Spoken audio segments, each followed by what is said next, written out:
बिस्मिल्लाहिर्रहमानिर्रहीम। ये हमारा प्रोजेक्ट है auto and manual cow shed cleaning system. तो इसमें सबसे पहले हमने यहाँ पे पावर सोर्स के लिए 12 वोल्ट और 2 एम्पीयर का अडाप्टर यूज़ किया हुआ है। इसके बाद मैक्रो कंट्रोलर में हमने आर्डिनो नैनो यूज़ किया हुआ है। इसके बाद एक स्टेपर मोटर ड्राइवर यूज़ किया हुआ है। इसके बाद आरटीसी यूज़ की हुई है DS 3231। इसके बाद यहाँ पर हमने ये फैन को ऑन ऑफ करने के लिए मोसफेट यूज़ किया हुआ है। इसके बाद पंप ऑन ऑफ करने के लिए रिले मॉड्यूल यूज़ किया हुआ है। इसके साथ हमने 16x2 की LCD यूज़ की हुई है और टाइम और टेम्परेचर सेटिंग के लिए हमने यहाँ पे बटन यूज़ किए हुए हैं। और यहाँ पर शेड की क्लीनिंग के लिए हमने स्टेपर मोटर यूज़ की हुई है। उसके साथ हमने एक स्लाइड यूज़ की हुई है। तो जैसे ही हमारी ये स्टेपर मोटर से हम स्टेप देते हैं तो ये स्लाइड, ये जो शेड है इसको क्लीन करने के लिए पंप ऑन हो जाता है और साथ ही स्टेपर मोटर हमारी क्लॉकवाइज की तरफ मूव होना शुरू हो जाती है। और जैसे ही इसके स्टेप वहां पर कंप्लीट होते हैं तो ये दोबारा 5000 मिली सेकेंड डिले के बाद रिवर्स इसी पोजीशन में होम पोजीशन पे आके खड़ी हो जाती है।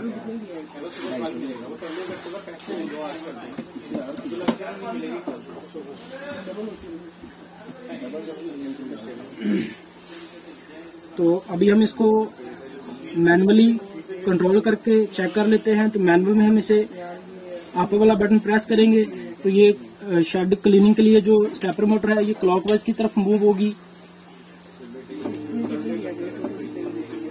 और साथ ही हमारा पंप ऑन हो गया हुआ है जो कि वाटर फेंकेगा और रिवर्स में ये पंप वर्क नहीं करेगा, यानी कि वाटर नहीं इन होगा। अब इसके बाद हम इसको बैक लेके आते हैं मैनुअली, इसको प्रेस करते हैं डाउन के बटन को तो ये बैक आना शुरू हो गया हुआ है और होम पोजीशन पे आके स्टॉप हो जाएगा। अब ये हमारा मैनुअल कंट्रोल था। ऑटो में जब हम करेंगे तो यहाँ पर हम टाइम सेटिंग में जाएंगे तो यहाँ पर हमारे 24 आवर में हम 4 टाइम सेट कर सकते हैं अलग अलग। तो यहाँ पर सबसे पहले हमने पहले टाइम को एक्टिव रखा हुआ है और T2 को भी एक्टिव रखा हुआ है। तो अब हम जिस टाइम को हमने एक्टिव या डीएक्टिव करना होता है तो आपके बटन से एक्टिव हो जाएगा और डाउन के बटन से डीएक्टिव हो जाएगा। तो अब हम इसको टाइमर को नेक्स्ट प्रेस करते जाएंगे। तो पहला टाइमर हम सेट कर लेते हैं। अब नेक्स्ट प्रेस करेंगे तो पहला टाइम हम सेट कर लेते हैं।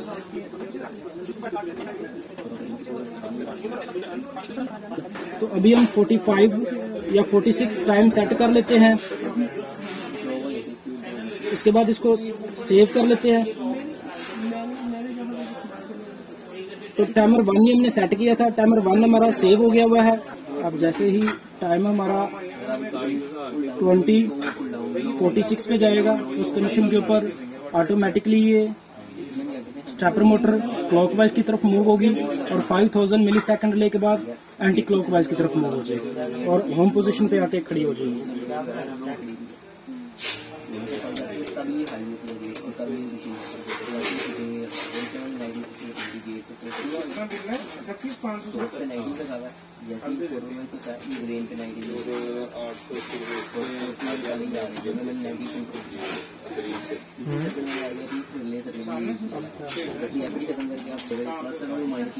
तो अभी इसको मैनुअल क्लीन करने के लिए यहाँ से आपका बटन प्रेस करते हैं।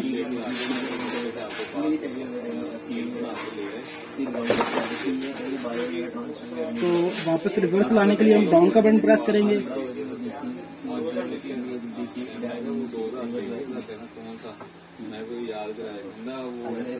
टेम्परेचर सेट किया हुआ है। जब हम क्लॉक सेटिंग में जाते हैं तो यहाँ पर टेम्परेचर की सेट वैल्यू में शो हो जाती है जो कि हमने 39 सेट किया हुआ है। तो जैसे ही टेम्परेचर 39 से ओवर जाएगा तो फैन ऑटोमेटिकली ऑन हो जाएंगे और जैसे ही 39 से ड्रॉप होगा तो फैन ऑटोमेटिकली ऑफ हो जाएंगे।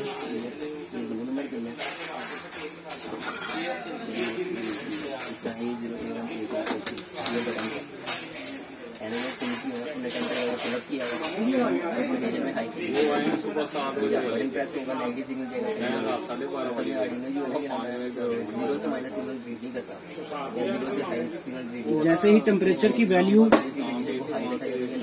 39 से ओवर गई है तो इस कंडीशन के ऊपर फैन हमारे ऑन हो गए हुए हैं और जैसे ही टेम्परेचर की वैल्यू 39 से ड्रॉप होगी तो इस कंडीशन के ऊपर फैन ऑटोमेटिकली ऑफ हो जाएंगे। 2:30 बजे उतरे हैं, 12:15 वर्किंग के अंदर मुझे आगे मेरा ये 25 मोटर पड़ेगा। इसकी स्टेप्स और डायरेक्शन की बात है FLT इस आईसी की पावर है FLT आईसी की पावर है 20 मोटर मतलब दोनों मोटर में कितने वोल्ट चला सकते हैं तो ये 5 वोल्ट वाली नहीं ये वाली नहीं बनाई तो 5 वोल्ट का यहाँ मैंने 5 वोल्ट देना मैंने पॉइंट बना दिया था यहाँ 5 वोल्ट आ रहा ये मोटर मैंने 12 वोल्ट बनाना आपको मोटर की 12 वोल्ट का ऑपरेट करवा मोटर के अंदर 2 कॉइल होते हैं A1 A2 B1 B2 ठीक है 2 कॉइल